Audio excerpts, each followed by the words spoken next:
Buen día, profesor. El día de hoy voy a explicar resumidamente los temas del tercer bimestre del curso de química. Enlace covalente. El enlace covalente se produce por una compartición de electrones entre átomos no metálicos, con algunas excepciones, cuya diferencia de electronegatividad es menor o igual a 1,7. Clasificación. El enlace covalente se clasifica en tres: enlace covalente apolar, enlace covalente polar y enlace covalente dativo. Enlace covalente apolar. El enlace covalente apolar es cuando los electrones de un enlace se comparten por igual, y eso solo sucede entre átomos iguales. Como podemos ver, hidrógeno y hidrógeno. Enlace covalente polar. Este se da cuando los electrones no son compartidos por igual entre ambos átomos, debido a su diferencia de electronegatividad. O sea, mientras mayor sea esta diferencia, mayor será el grado de desigualdad en su compartición. Podemos ver en este caso al oxígeno y al hidrógeno. Enlace covalente coordinado o dativo. Llamado también enlace dativo de coordinación, es cuando un átomo dador, cede a un par de electrones a otro átomo, que vendría a ser el átomo aceptor. Este se representa mediante una flechita. El enlace covalente puede ser simple y múltiple. El múltiple se divide en doble y triple. El simple se representa mediante un sigma, el doble mediante un sigma pi y el triple entre un pi, sigma, pi. Ahora vamos a pasar a ver algunos problemas. Primer problema. Dice, ¿cuántos electrones no compartidos quedan en el amoníaco? Ok. Primero que nada vamos a realizar la estructura de Lewis. Pero para eso necesitamos saber cuántos electrones de valencia tiene el nitrógeno y el hidrógeno. El hidrógeno, como sabemos, tan solo tiene uno. O sea, que tienen 3, te dicen, ¿verdad? Los electrones de valencia se van a dar según en el grupo que se encuentren los elementos. Nosotros sabemos que el nitrógeno se encuentra en el 5A. Por lo tanto, tiene 5 electrones de valencia.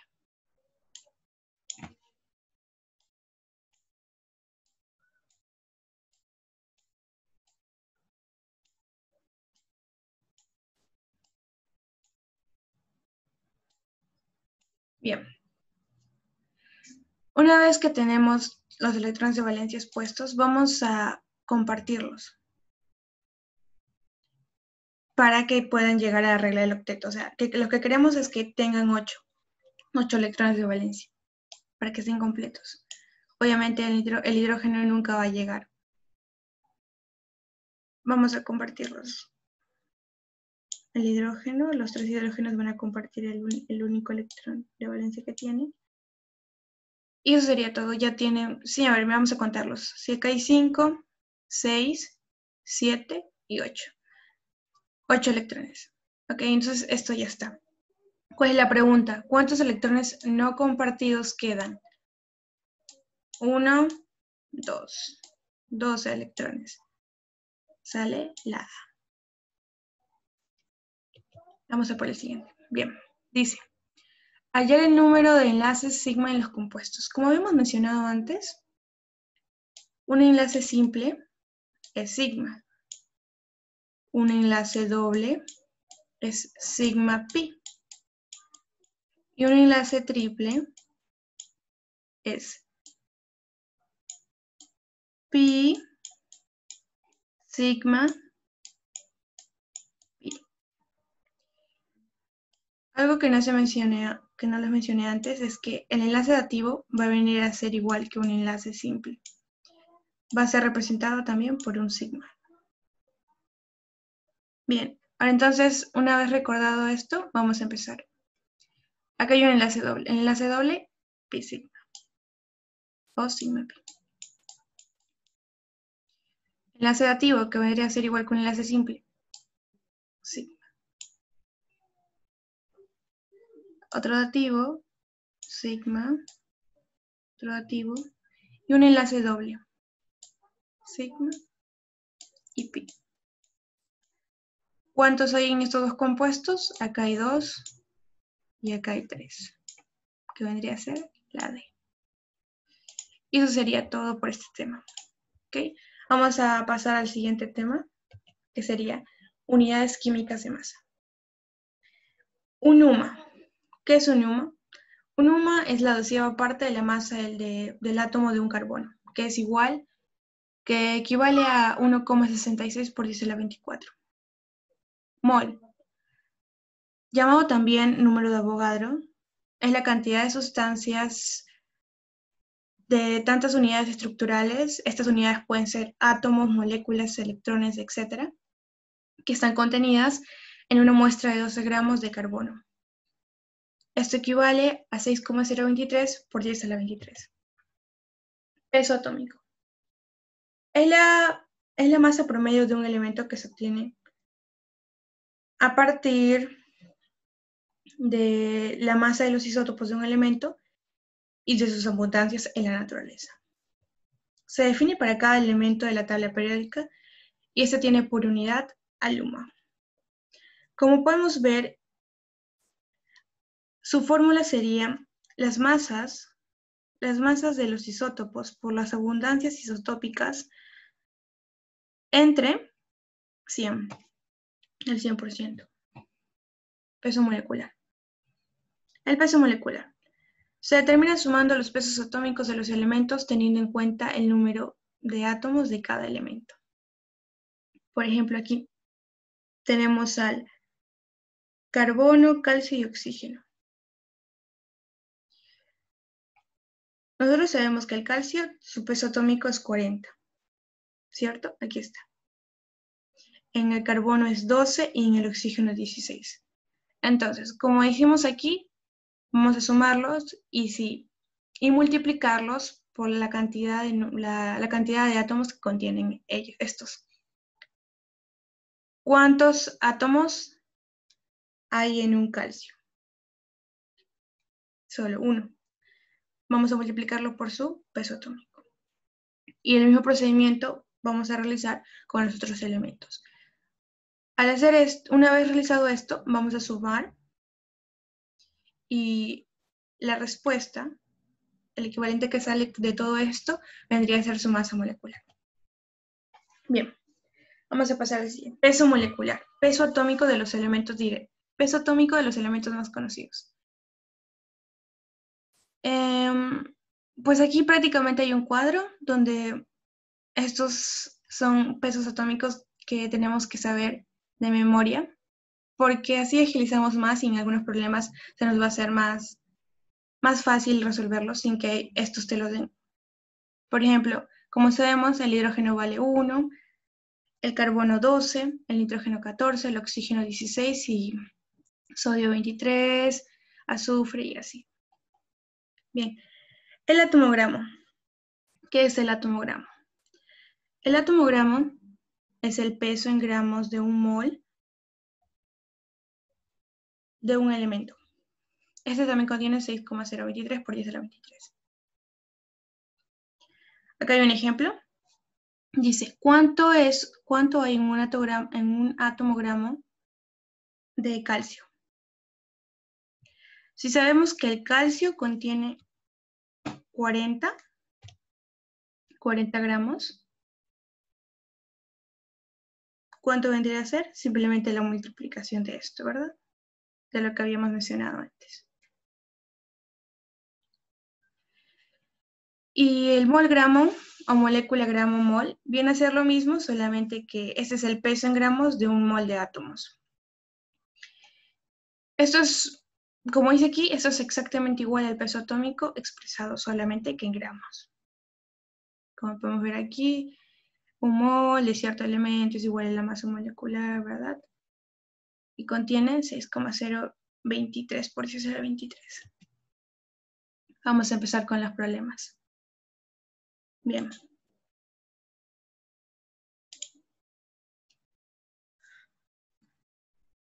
Determinar el peso atómico a partir de las siguientes de los siguientes datos. Isótopos. Te dan 2 isótopos con sus respectivas abundancias. Ok. Habíamos dicho que el peso atómico, ¿qué vendría a ser? El peso atómico es sus masas multiplicados por su abundancia entre 100, ¿verdad?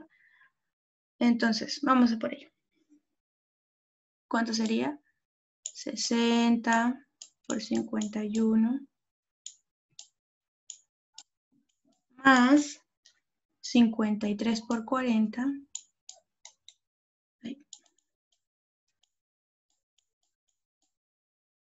Todo esto entre 100. Bien, pues sacarle los ceros, sacarle lo que tiene en común, multiplicarlo, sumarlo como se les haga más fácil. Esto va a salir, todo esto va a ser 5180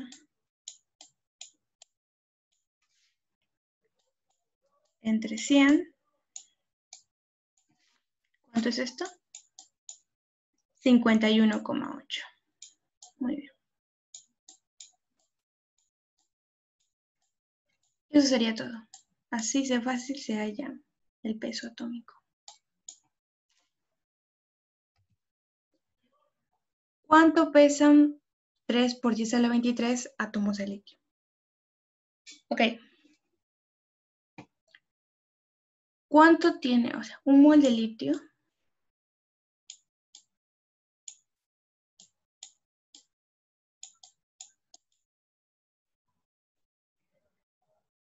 Un mol de litio, ¿verdad? Dentro de 5 gramos hay un número de Avogadro, ¿cierto? Porque el litio te dice que tiene 5 gramos. Hay un número de Avogadro.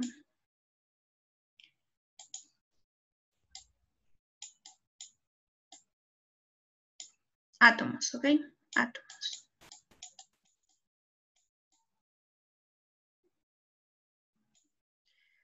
¿Cuánto vale el número de Avogadro? Como habíamos mencionado antes, el número de Avogadro equivale a 6,023 por 10 a la 23 o simplemente 6 por 10 a la 23. Bien. Te piden hallar cuánto pesa, o sea, quieres saber lo que está aquí, le pones una incógnita abajo de los gramos. Y también te dicen que 3.10 de átomos, ¿verdad? Entonces 3 por 10 a la 23. Lo pones bajo de los átomos. Bien, entonces 1 por 6 por 0 a la 10 a la 23. Puedes hacer 3 simples y te va a salir X, obviamente. O simplemente puedes... Tú sabes que 3 por 2 es 6. Entonces, ¿cuánto vendría a ser esto? Entre 2, ¿verdad? Entre 2. 5 entre 2, 2,5. Pero en este caso vamos a hacer regla de 3 simples para que en cualquier problema te pueda salir. No solamente lo que tenga en común. Entonces sería 15 por 10 a la 23, porque esto pasa a multiplicar, ¿verdad? La 3 en aspa. 100 por 10 a la 23 y 6 por 10 a la, entre 6 por 10 a la 23. ¿Cuánto sale esto? Igual, 2,5 gramos. Y eso es todo. Cálculos básicos. Ok, vamos a empezar este tema. Cálculos básicos. Composición centesimal. Este consiste en determinar el porcentaje de masa de cada elemento participante de un compuesto, como podemos ver en el ejemplo. La composición centesimal, igualmente que como hicimos aquí de una manera más fácil, se puede hallar de esta manera, que es una manera simplificada, o hacerlo por aspa igualmente. Ahora vamos a ver en los ejemplos, en otros ejemplos que vamos a hacer. Por ejemplo, Acá hay un ejemplo de composición centesimal, ¿no? Te dice que en un mol de ácido fosfórico tiene 88 gramos de esta sustancia, ¿verdad? Lo primero que vas a hacer aquí es hallar su masa molecular. Ya habíamos mencionado cómo se halla su masa molecular, ¿verdad? Multiplicación de por sus átomos y al final lo sumas. Después de esto, vas a hallar la composición centesimal de cada elemento. Por ejemplo, la masa del elemento. Ojo, la masa del elemento, no la masa molecular. La masa del elemento del hidrógeno, ¿cuánto es? 3.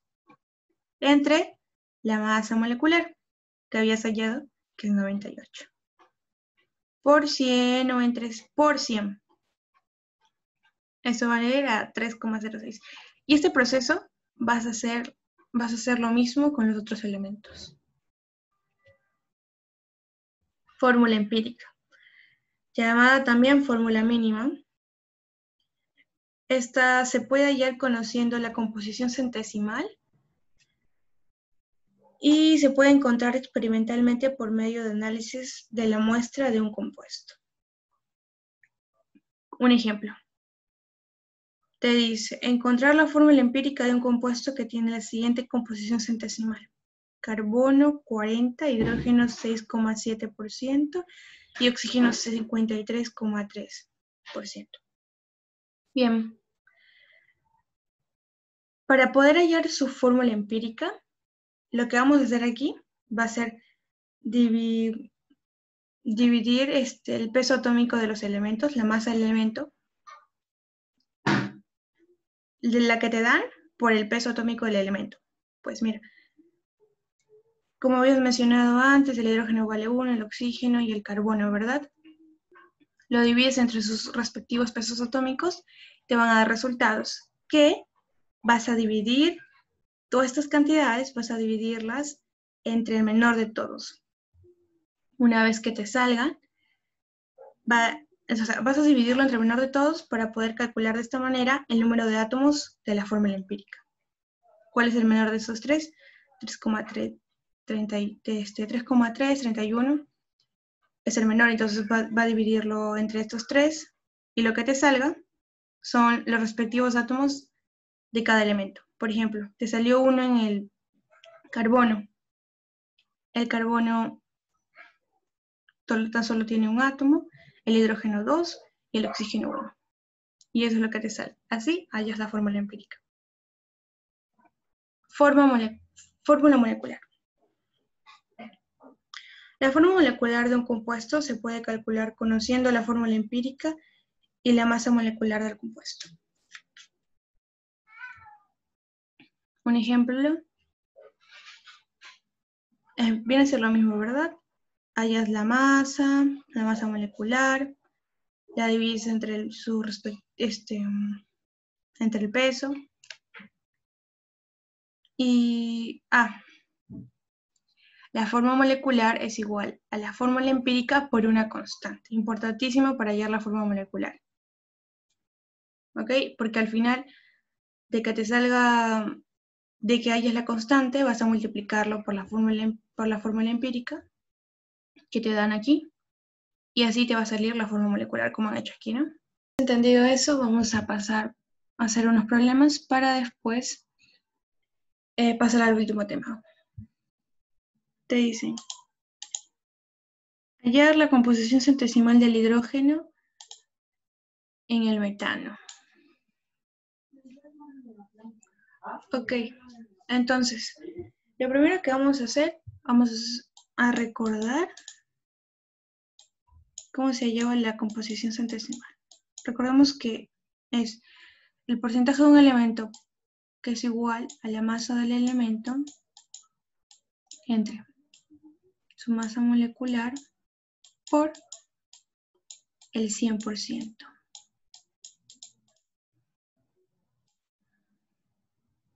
Anteriormente les dije que se puede hacer de dos formas. Esta es una manera más fácil y simplificada, pero lo puedes hacer en aspa también. Lo vamos a hacer de las dos maneras para que puedan ver. Bien. el porcentaje del elemento, que en este caso sería el hidrógeno, es igual a la masa del elemento. La masa del elemento, ¿cuántos átomos hay del hidrógeno? 4. Entonces, 4 por su peso atómico, que es 1, 4, ¿verdad? Y su masa molecular, si hay 4 hidrógenos, 4 más 12, su masa molecular es 16. Entre 16 por el 100%. Cuarta, 1, 4, 100 entre 4. El porcentaje del hidrógeno es 25%.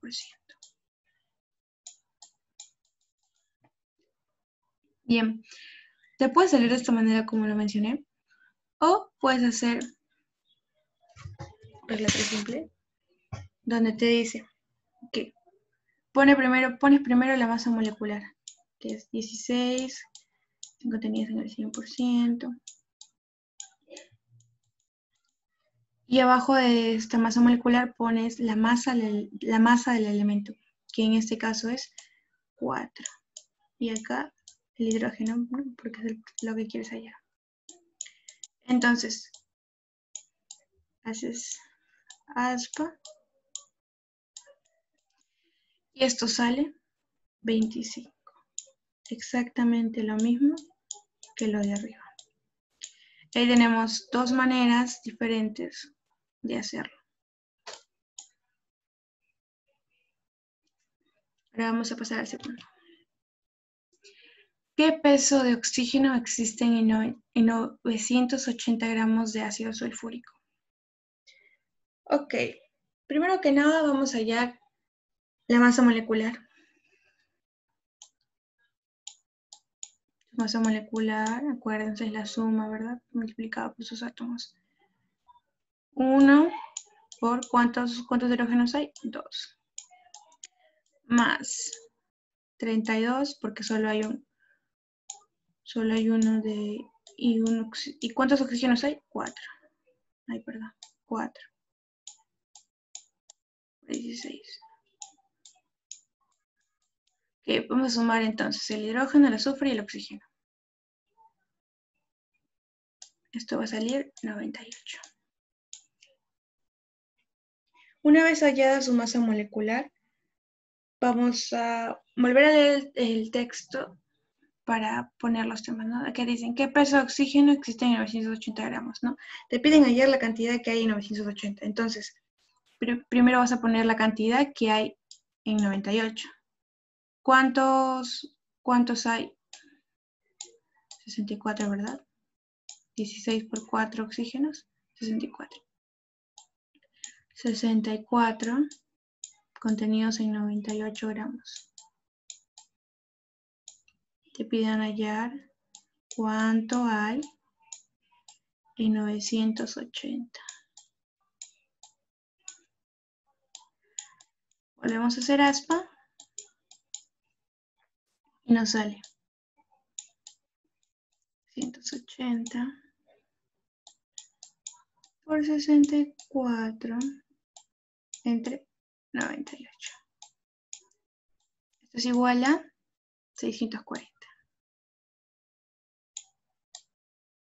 640 gramos. ¿Cuánto hay en 980? 640 gramos. Y así nos sale este problema. Ok, pasemos al siguiente tema, que es el estado gaseoso. El estado gaseoso se caracteriza por no tener forma ni volumen definidos. El comportamiento de un gas queda determinado por su presión, volumen y temperatura. Vamos a cambiar el láser. Okay. Comprensibilidad. Esta propiedad de los gases se explica debido a la existencia de grandes espacios intermoleculares. O sea, que a altas presiones, mientras a altas presiones esté el gas, este se va a comprimir. O sea, el volumen se va a reducir. La expansión. Expansión es cuando un gas ocupa todo el volumen del recipiente que lo contiene debido a la alta energía cinética que este contiene por sus moléculas. Efusión. Consiste en la salida de las moléculas gaseosas a través de orificios pequeños en la pared del recipiente que contiene el gas. O sea, tienen la capacidad de mezclarse en un mismo medio. Difusión. Esto consiste en que las moléculas gaseosas se trasladan a través de otro cuerpo material, o sea, gas, líquido y gaseoso. La ley de Boyle, proceso isotérmico. El proceso isotérmico significa que tiene una temperatura constante, ¿ok? Ok. Te dicen que es el volumen ocupado por una determinada masa gaseosa a temperatura constante. Es inversamente proporcional a la presión. ¿Qué quiere decir? Que si la temperatura no varía, al aumentar la presión del gas, el volumen que ocupa esa masa va a disminuir. Si vemos su fórmula, que es presión 1 por volumen 1 es igual a presión 2 por volumen 2, y así sucesivamente, ¿verdad?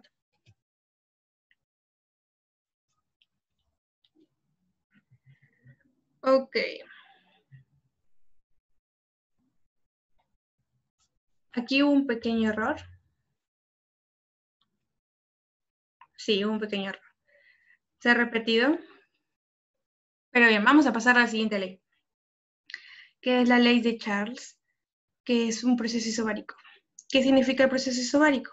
Significa que su presión es constante. Te dice, el volumen ocupado por una determinada masa gaseosa a presión constante es directamente proporcional a su temperatura absoluta. Ok, quiere decir que si la presión no varía, al aumentar la temperatura del gas, el volumen que ocupa esta masa gaseosa va a aumentar. Esto se representa como volumen entre temperatura es igual a una constante, ¿no? Que el volumen 1 sobre la temperatura 1 es igual al volumen 2 sobre la temperatura 2. Y pasamos a la tercera ley, que es la ley de Gay-Lussac, que es el proceso isócoro o isométrico. Eso va a significar que el volumen es constante. Dice, cuando la masa y el volumen de un gas son constantes, la presión absoluta varía en forma directamente proporcional a la temperatura absoluta. Significa que si el volumen no varía, al aumentar la temperatura del gas, la presión que ejerce esta masa gaseosa va a aumentar. Como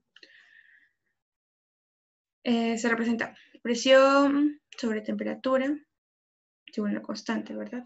Presión 1 sobre temperatura 1 es igual a presión 2 sobre temperatura 2. Ok. Ecuación general de gases. La ecuación general de gases, ¿verdad? Esto nos dice que para una determinada masa de gas, el producto de la presión por el volumen es igual a una constante por la temperatura absoluta en kelvins. La unidad del Sistema Internacional de la Temperatura es Kelvin.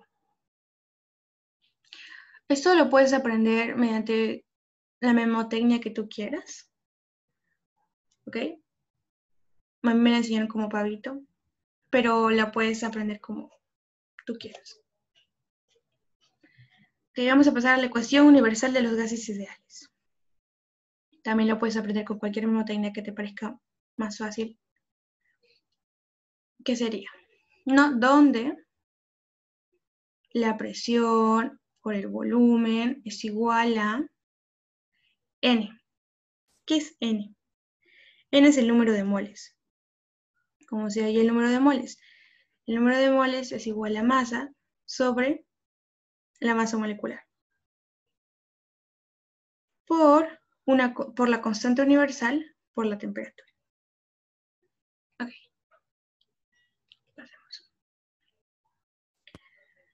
La constante.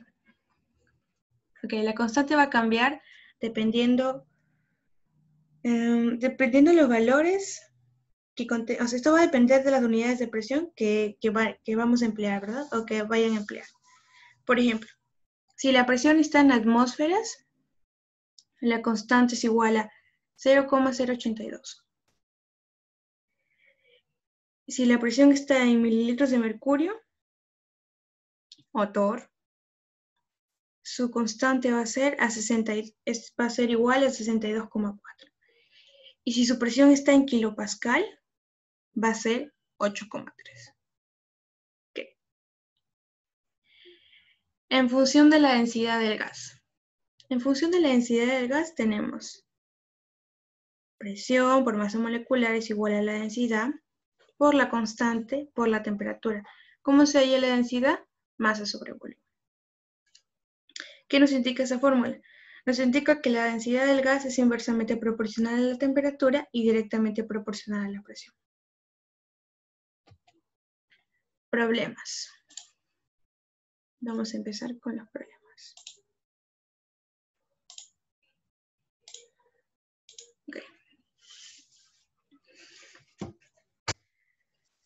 Nos dicen, cierta masa de gas se encuentra a la presión de 2 atmósferas y a la temperatura de 27 grados centígrados, ocupando un volumen de 30 litros. Ok.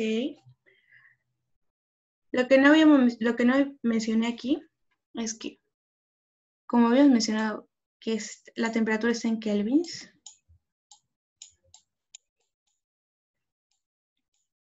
¿Qué pasaría si la temperatura está en centígrados?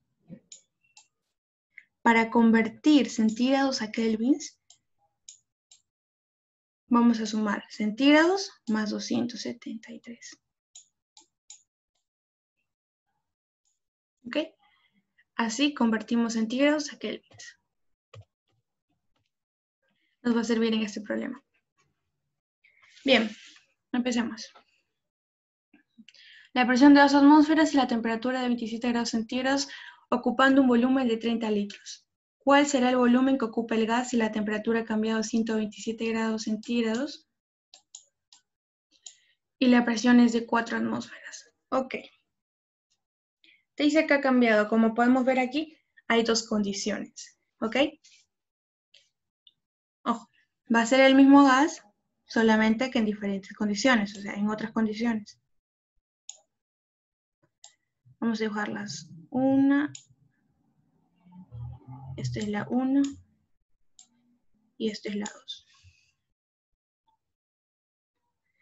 Te dice que en la primera condición, su presión son 2 atmósferas.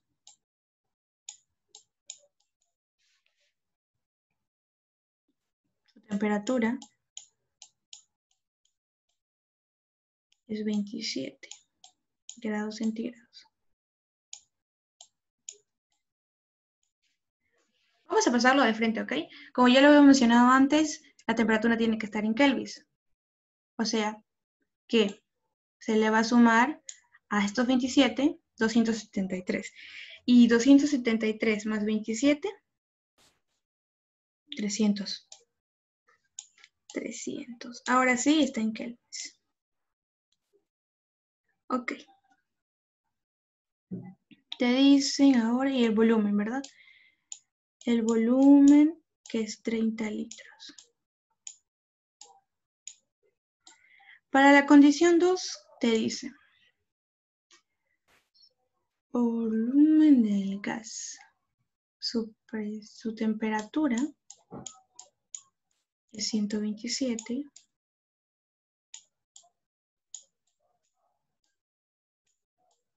Te piden hallar el volumen y te dicen que su presión ha cambiado a 4 atmósferas. Bien, una vez dado los datos, este 127 también lo vamos a cambiar. ¿Más cuánto se sumaba? Más 273, ¿verdad? 127 más 273, 400.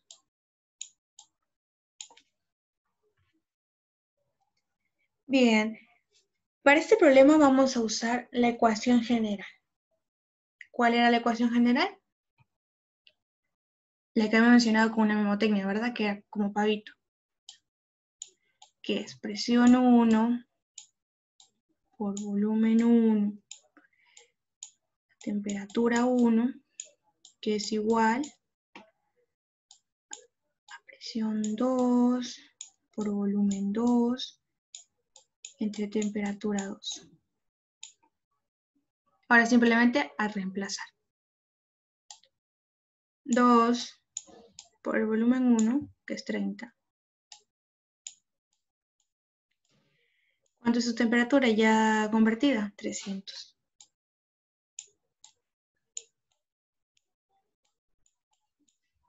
La presión 2, 4. Por el volumen, que no lo tienes, entre su temperatura, que es 400. Ok, ceros de frente. Ceros. Cuarta, 1, cuarta, 100. 2 por 3, 6, sexta. Sexta 1, sexta 5, ¿verdad? Sí. Esto pasa a multiplicar, esto pasa a multiplicar, sería 5b es igual a 100b. ¿Cuánto vale el volumen? 20 litros. Y así salió. La letra B. Bien, ahora pasamos al último problema. Nos dice, cuando la presión de un gas se incrementa de 3 a 8 atmósferas y la temperatura de 27 grados centígrados a 127 grados centígrados, ¿cuál es el porcentaje de la variación de volumen? La variación de volumen. Ok. La variación de volumen se va a hallar de la siguiente manera. Primero que nada, ¿qué es variación? La variación se va a representar de esta manera, con un triangulito, ¿ok? Siempre se va a representar así. La variación de cualquier cosa siempre va a ser la condición final menos la condición inicial, ¿ok? Entonces, si aquí te dicen la variación del volumen, vamos a usar la variación del volumen. Vamos a apuntarlo como dato. Condición final menos la condición inicial.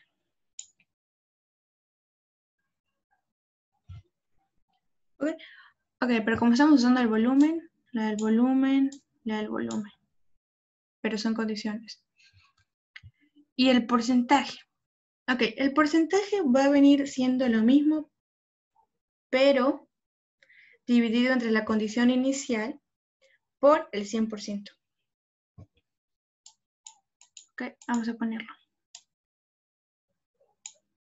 ¿Cuánto es porcentaje de la variación del volumen? Velocidad final menos velocidad inicial entre las condiciones iniciales siempre. O sea, velocidad inicial. Por 100%.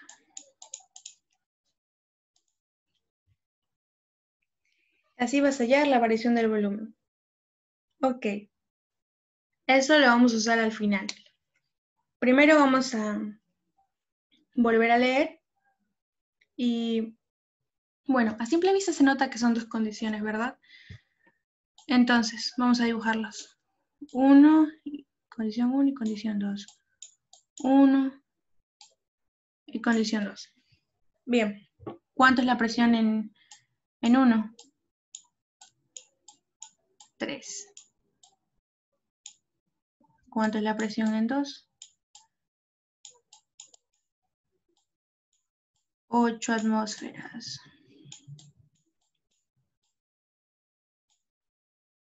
La temperatura en 1 es 27.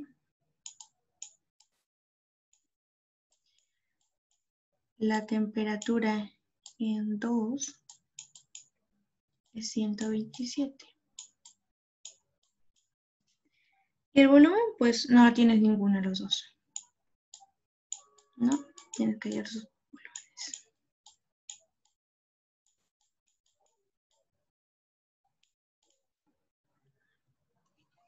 Bien. Vamos allá. Como hay dos condiciones, vamos a poner la ecuación general. ¿Okay? Vamos a reemplazarlo en la ecuación general. La ecuación general, como habíamos mencionado antes, era presión 1, ¿no? Presión 1 por volumen 1, entre temperatura 1, que es igual a lo mismo, pero en grados, ¿no? Condición 2. Presión 2, entre volumen 2, temperatura 2. Ok, una vez dicho esto, vamos a reemplazar.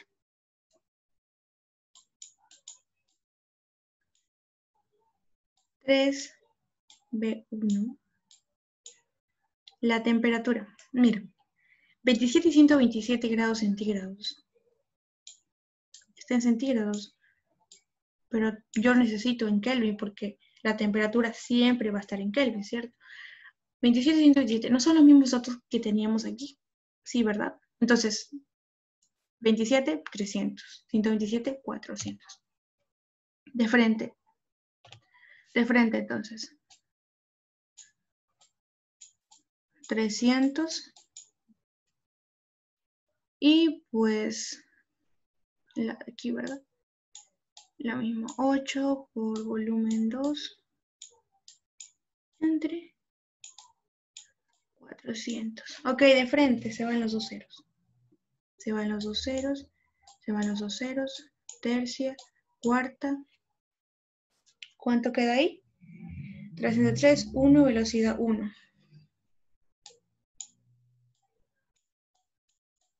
Cuarta 1, 2, no. 8 entre 4, 2, 2. Bien. Ahora vamos a pasarlo a dividir. ¿Ok?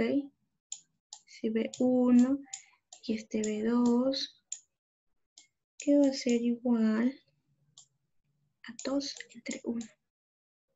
Bien. Después de eso, vamos a pasarlo a reemplazar a la fórmula que ya habíamos mencionado, ¿no? La del porcentaje de la variación del volumen. Pero primero vamos a tener que ponerles unas constantes. Yo le voy a poner una constante acá para que te salga el problema. ¿Ok? Puedes poner la constante que tú quieras. Bien. Vamos a reemplazar entonces nada más. ¿Cuánto vale el volumen 1? 2K. El volumen 2, 1K. Y ya está.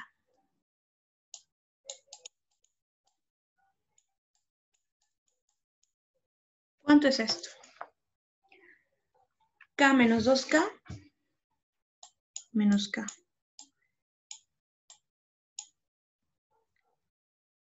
Entre el volumen inicial. ¿Cuál es el volumen inicial? 2K.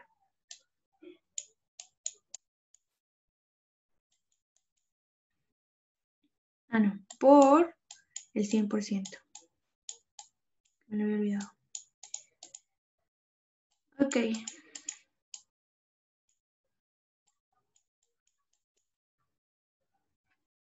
Se va el K. Menos 1 entre 2, 0,5%. Menos 50, creo, ¿verdad? Sí. O simplemente puedes pasarlo a dividir y ya está. Y lo multiplicas por ese menos 1. Pero yo prefiero ese menos 1 entre 2, menos 0,5. Por el 100%. ¿Cuánto sale esto? Menos 50. Menos 50%. ¿Qué significa el menos? Que disminuye. Porque si hubiera sido positivo, hubiera aumentado. ¿Qué sale? La B. Y eso ha sido todo. Espero hayan entendido. Gracias.